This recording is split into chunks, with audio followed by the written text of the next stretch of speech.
Selamat datang kembali di channel Al-Hilal Siagian. Jangan lupa untuk mengklik tombol subscribe dan aktifkan loncengnya. Selamat menyaksikan. Pertemuan kali ini kita akan membahas materi tentang mengidentifikasi berbagai genre sastra berdasarkan periodisasi sastra Indonesia. Kompetensi dasar pada materi ini adalah mengidentifikasi berbagai genre sastra berdasarkan periodisasi sastra Indonesia dari berbagai sumber. Materi ini kita bagi menjadi 3 tahap. Tahapan yang pertama adalah paparan tentang genre sastra. Tahapan kedua, mengenal periodisasi sastra Indonesia. Dan tahapan yang ketiga, mengenal karya sastra dari setiap angkatan. Nah, kali ini kita akan membahas paparan tentang genre sastra.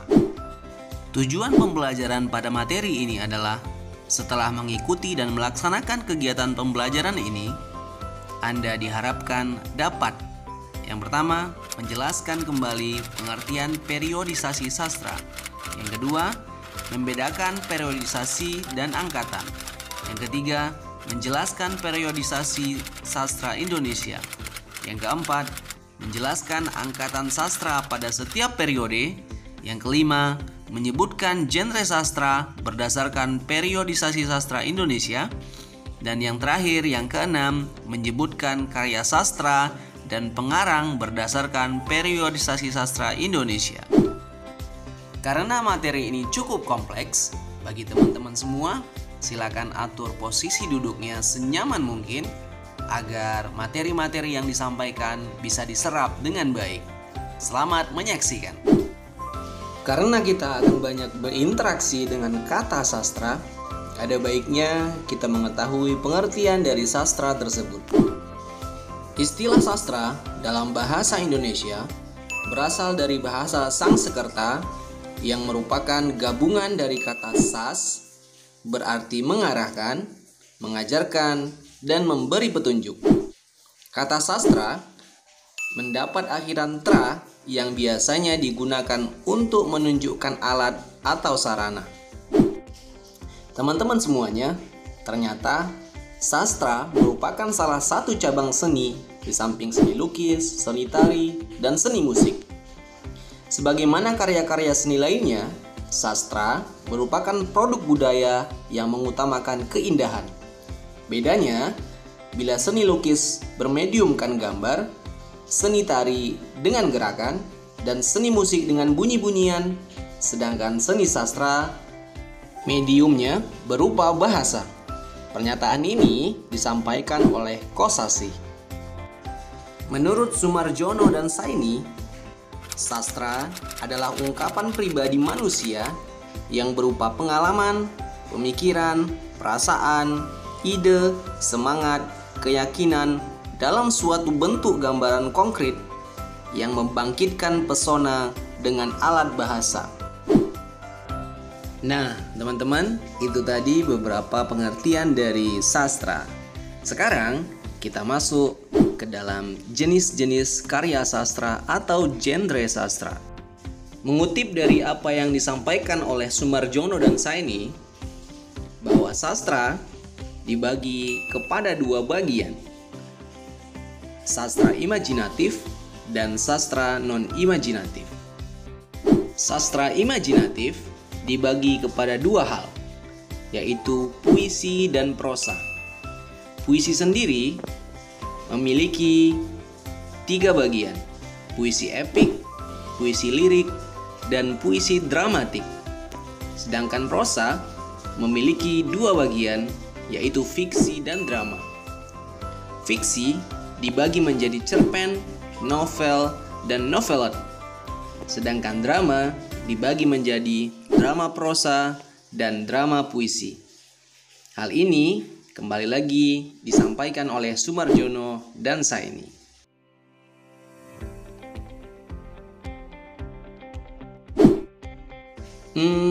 Kalau dilihat banyak ya pembahasan tentang sastra ini. Jangan khawatir, Bapak akan jelaskan satu persatu secara detail. Yang pertama, mari kita bahas karya sastra imajinatif. Karya sastra imajinatif adalah karya sastra yang diciptakan berdasarkan imajinasi pengarangnya. Nah, karya sastra imajinatif ini terdiri dari puisi dan prosa. Puisi merupakan satu karya sastra dengan bahasa yang dipersingkat, dipadatkan, serta diberi irama dengan bunyi yang padu dan pemilihan kata yang imajinatif. Nah, teman-teman pasti sudah paham dong dengan puisi. Namun, teman-teman harus mengingat bahwa puisi sendiri dibagi kepada 3 hal, yaitu puisi epik, puisi lirik, dan puisi dramatik. Puisi epik adalah puisi yang di dalamnya mengandung cerita kepahlawanan yang berhubungan dengan legenda, kepercayaan, maupun sejarah. Contoh puisi epik seperti puisi karya Chairil Anwar, judulnya Diponegoro. Selanjutnya adalah puisi lirik. Puisi ini berisi luapan batin individual penyairnya dengan segala macam endapan pengalaman, sikap, maupun suasana batin yang melingkupinya. Contohnya seperti puisi Gunawan Muhammad dengan judul Senja Pun Jadi Kecil, Kota Pun Jadi Putih. Adapun puisi dramatik adalah puisi naratif yang melukiskan perilaku seseorang baik lewat gerak, dialog, maupun monolog sehingga mengundang suatu gambaran kisah tertentu. Contohnya seperti puisi Taufik Ismail dengan judul Seorang Tukang Rambutan pada Istrinya. Nah, teman-teman dapat men-searching atau mencari ketiga puisi ini lalu membandingkannya dari masing-masing jenis puisi, baik itu puisi epik, lirik, maupun dramatik. Mari kita lanjutkan kepada karya sastra imajinatif yang kedua, yaitu prosa. Prosa adalah karya sastra yang berbentuk tulisan bebas. Bersifat bebas, maksudnya adalah prosa sendiri tidak terikat dengan aturan-aturan tulisan seperti rima, diksi, dan irama. Prosa dibedakan menjadi 3, yaitu cerpen, novel, dan novelet. Mari kita bahas lebih rinci apa yang dimaksud dengan cerpen, novel, dan novelet. Cerpen adalah karangan pendek yang berbentuk prosa. Dalam cerpen dikisahkan sepenggal kehidupan tokoh yang penuh pertikaian atau konflik, peristiwa yang mengharukan atau menyenangkan, dan mengandung kesan yang tidak mudah dilupakan. Panjang dari cerpen kurang lebih sekitar 500 sampai dengan 20.000 kata. Cerpen memiliki satu plot dan satu watak. Selain itu, cerpen memiliki bagian perkenalan, konflik atau pertikaian, dan penyelesaian. Selanjutnya, kita akan membahas tentang novel. Novel adalah suatu karangan prosa yang bersifat menceritakan suatu kejadian luar biasa dari kehidupan orang-orang atau disebut dengan tokoh cerita. Dimaksud dengan luar biasanya, karena dari kejadian ini atau konflik yang terjadi, maka lahirlah konflik-konflik yang lain yang mengalihkan jurusan nasib mereka. Artinya, perbedaan novel dan cerpen selain di jumlah katanya, juga di konfliknya. Jika di cerpen hanya terdapat satu konflik saja, namun di novel bisa lebih dari satu konflik. Dari segi jumlah katanya, biasanya suatu novel berkisar antara 35.000 hingga tak terbatas jumlahnya. Kemudian, kita akan membahas tentang novelet. Novelet adalah sebuah karya sastra yang memiliki bentuk lebih kecil dari novel, lebih besar dari cerpen.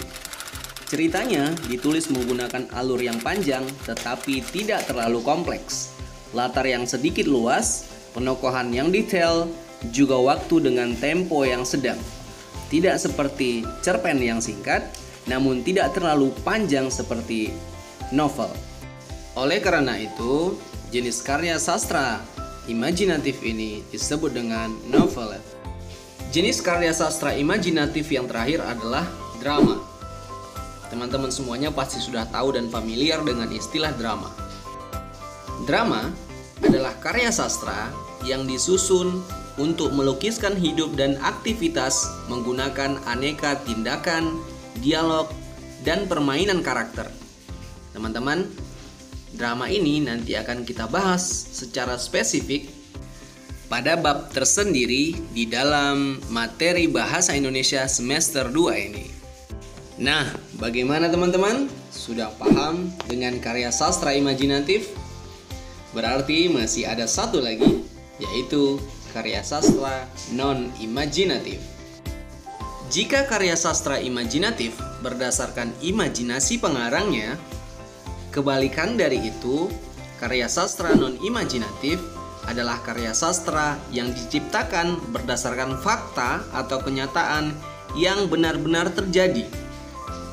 Yang kemudian, karya sastra ini diceritakan dengan gaya sastra atau diimajinasikan. Beda ya teman-teman. Kalau ini karya sastra fakta, lalu ditulis menggunakan gaya sastra imajinasi. Namun, berbeda dengan karya sastra imajinatif tadi, pure, murni, semuanya berdasarkan imajinasi dari pengarangnya, tidak berdasarkan fakta. Adapun jenis-jenis karya sastra non-imajinatif adalah sebagai berikut. Pertama, esai. Esai adalah tulisan yang mengangkat suatu masalah sastra berdasarkan subjektivitas penulisnya. Yang kedua, kritik. Kritik adalah penilaian atau penghakiman terhadap suatu karya sastra.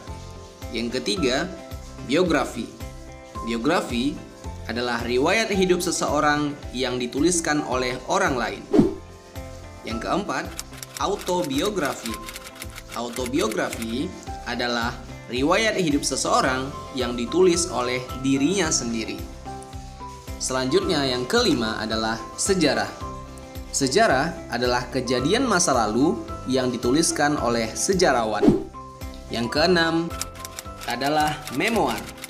Memoir adalah kenang-kenangan yang menyerupai autobiografi dengan menekankan pendapat, kesan, dan tanggapan pencerita atas peristiwa-peristiwa yang dialami serta tokoh-tokoh yang berhubungan dengannya. Yang ketujuh adalah catatan harian. Catatan harian ini adalah kejadian yang dialami dan ditulis oleh seseorang berdasarkan kejadian sehari-hari. Dan yang terakhir, kedelapan adalah surat-surat.